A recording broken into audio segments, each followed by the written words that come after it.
নমস্কার আমার প্রিয় শ্রোতা বন্ধুরা, আশা করি আপনারা সকলে ভালো আছেন, সুস্থ আছেন। আজকে একটি ভিন্ন স্বাদের গল্প নিয়ে আমি আপনাদের সামনে উপস্থিত হলাম। গল্পটি আমি শুনেছিলাম আমার এক বন্ধু, যারা দীর্ঘ কয়েক বছর আগে একটি জায়গায় বেড়াতে গিয়েছিল, বকখালিতে।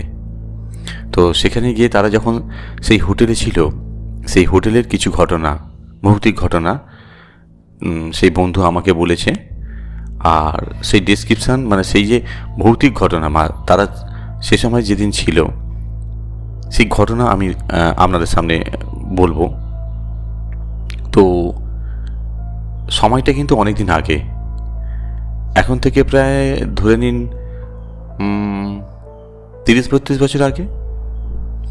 সে সময় মানে বকখালির অবস্থা এখনকার মতো ছিল না। ওর কথায় যে তখন কিছু হোটেল দু একটা গজিয়ে উঠেছে, আর চারিদিকে শুধু বাড়িয়াড়ি আর ওই সমস্ত ঝাউ গাছ, সুন্দরী গরান, এই সমস্ত গাছ মানে বালিয়াড়ির উপর দিয়ে পড়ে আছে, আর তাদের শুকনো ডালপালাগুলো মানে গজিয়ে আছে। আর জলের ঢেউয়ের যে জলের অনেক দূর পর্যন্ত। তো যাই হোক, তারা যথারীতি একদিন সম্ভবত জুন মাসে তারা বেরিয়েছিল। তো সেদিন সকালে প্রচুর বৃষ্টি হচ্ছে। তো বন্ধু বললো, আমরা ভেবেছিলাম হয়তো যাওয়াই হবে না। তারপর ওরা যেতে আরম্ভ করলো একটু বৃষ্টিতে থামতে। ওরা 3 জন ছিল। তো ওরা যখন ধর্মতলা থেকে যখন বাসে করে গিয়ে পৌঁছালো, তখন সেদিন ওখানেও প্রচুর বৃষ্টি হচ্ছিল। যখন ওরা ওই দুপুর 1টা-1:30 নাগাদ পৌঁছালো, সে সময় দেখলে যে ওখানে বিদ্যুৎ নেই, পুরো এরিয়া কী বলবো, মানে বৃষ্টি ভেজা, চারিদিকে ওই ঝাউ গাছগুলো মানে মাথা তুলে নাড়াচ্ছে। তো ঢুকেই ওদের পরিবেশটা ভীষণ ভালো লেগেছিল। কিন্তু ওরা জানতো না যে মানে হোটেলটা ওরা থাকবে সেটা একটি ভৌতিক, একটা ঘর ভৌতিক, যেটা ওই ঘরই ওরা ছিল।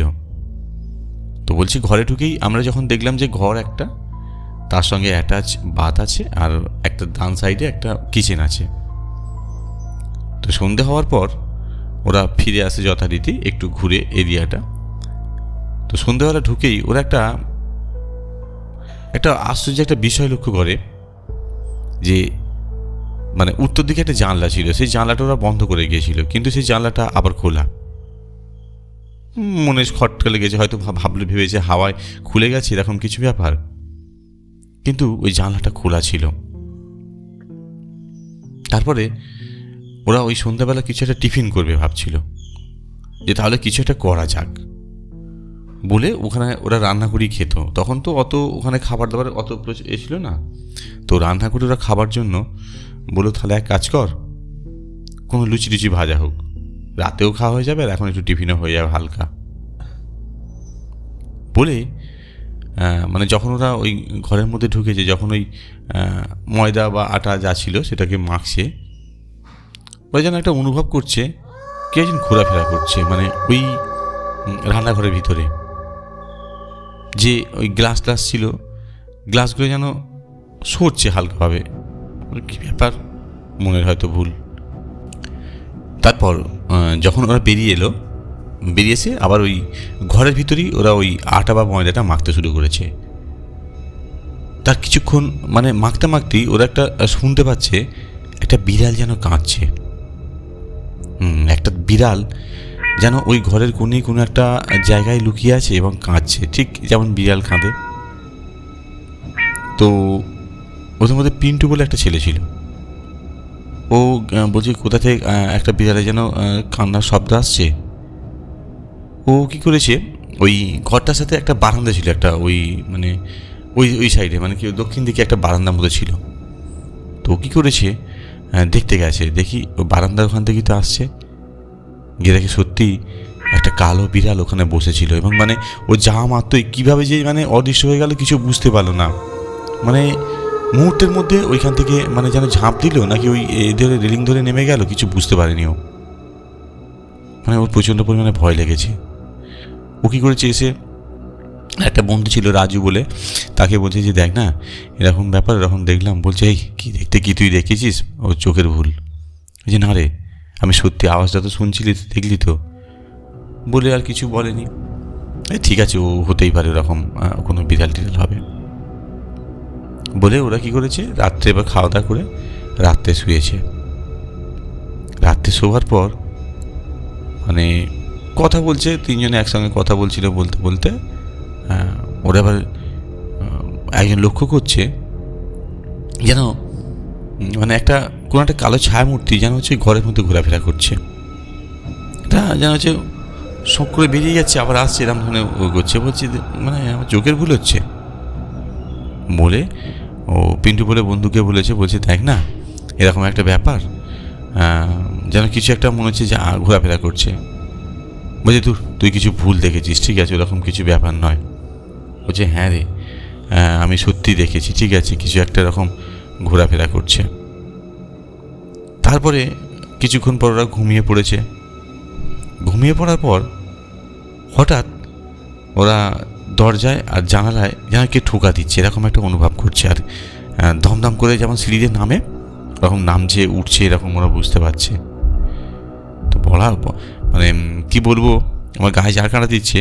তখন ওরা কি করেছে না, উঠে পড়েছে তিনজনে উঠে পড়ে জানলার মানে দরজাটা যখন খুলতে গেছে, দরজাটা খুলতে গিয়ে দেখে দরজা এটা প্রচণ্ড ঠান্ডা, পুরো দরজাটা ঠান্ডা।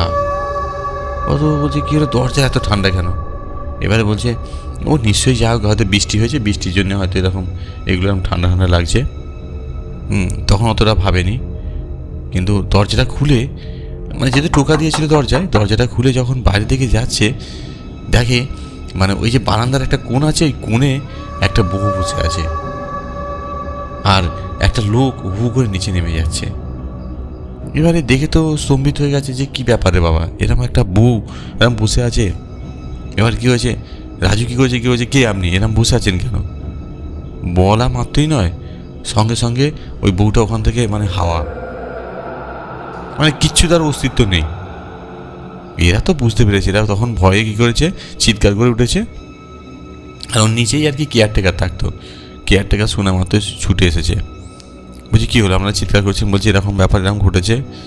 বলছে আপনারা ঘরে যান, ঠিক আছে, কালকে সকালে কোনো বিষয় বলা যাবে বলে তারপরে ওরা ওই রাত্রিটা কোনো রকম কাটিয়েছে। পরদিন সকালে যখন ওই ঘটনাটা বলছে, তখন ওই কেয়ারটেকার বলছে দেখুন মানে এটা কোনো ব্যাপার না, আমি জানি হয়তো আপনারা হয়তো একটা মানে খারাপ ভাবছেন, কিন্তু সত্যি বলি ঘটনাটা মানে আপনাদেরকে মিথ্যা বলার কোনো নেই। ওই ঘরে কিছুদিন আগে একটা দম্পতি মানে মারা গিয়েছিল আত্মহত্যা করে। সেদিকে ওই ঘর আমরা কিছুদিন যাবৎ বন্ধই রেখেছিলাম, কিন্তু এখন দেয়া হয়। তো এরকম কোনো ঘটনা ভিতরে হয়তো ঘটেনি। বলছে না, আমরা অনুভব করেছি অনেক কিছু ভৌতিক অস্তিত্ব। তো সেরকম ঘটনা ওরা বেড়াতে গিয়ে উপলব্ধি করেছিল। জানি না সেই ঘটনার সত্যতা কতখানি, আমি জাস্ট আপনাদের সামনে তুলে ধরলাম, এটাই। আপনারা সুস্থ থাকুন, ভালো থাকুন, এই কামনা করি।